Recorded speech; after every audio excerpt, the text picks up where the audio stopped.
Aqui no item 3, irmãos, ele vai falar sobre a bênção de Deus que excede o pensamento humano, né?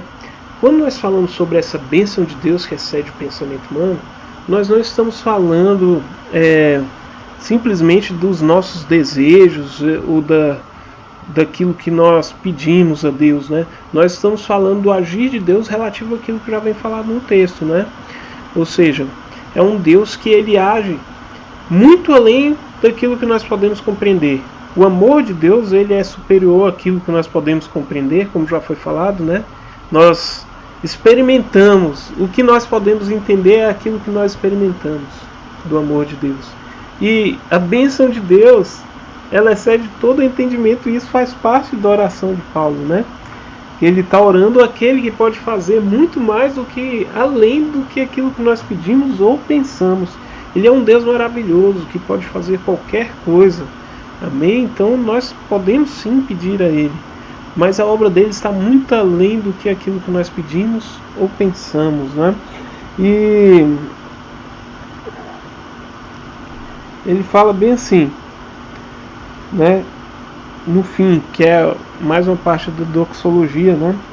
A Ele seja a glória. Ou seja, somente quando os crentes chegarem a esse nível de maturidade espiritual, Cristo será totalmente glorificado como Ele merece nas nossas vidas, né?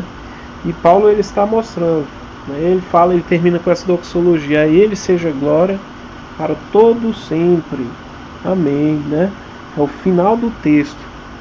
Então, irmãos,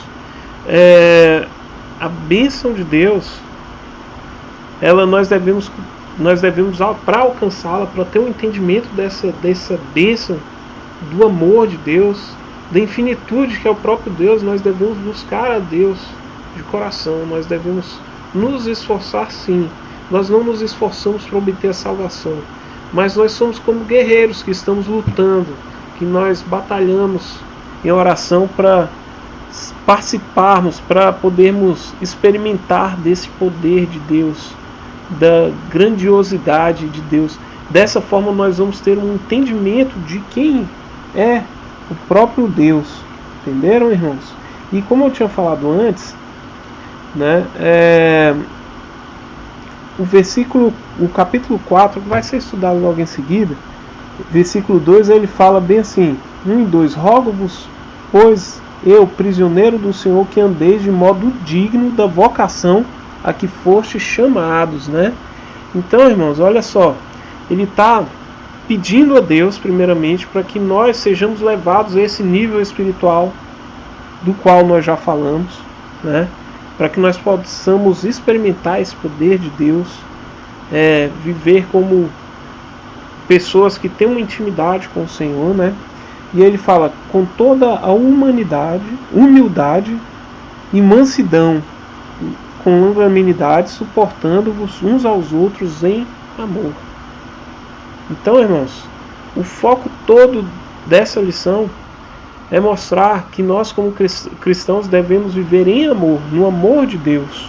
Esse amor que excede todo o entendimento, que quando nós vivemos nesse amor de Deus, nós podemos compreender melhor.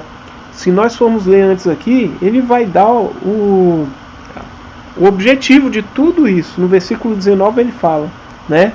E conhecer, o 18, a fim de poderes compreender com todos os santos qual a largura, o comprimento, a altura e a profundidade, e conhecer o amor de Deus. Então, irmãos, nós precisamos viver esse evangelho, esses ensinamentos do apóstolo Paulo, para que nós possamos conhecer a Deus. E aqui eu queria frisar algo, irmãos, antes de finalizar a aula, que muitas vezes nós temos desvalorizado o conhecimento a respeito do próprio Deus. Paulo ele fala tudo isso, né, para que nós possamos conhecer a Deus, conhecer, experimentar a Deus. E muitas vezes, irmãos, nós negligenciamos.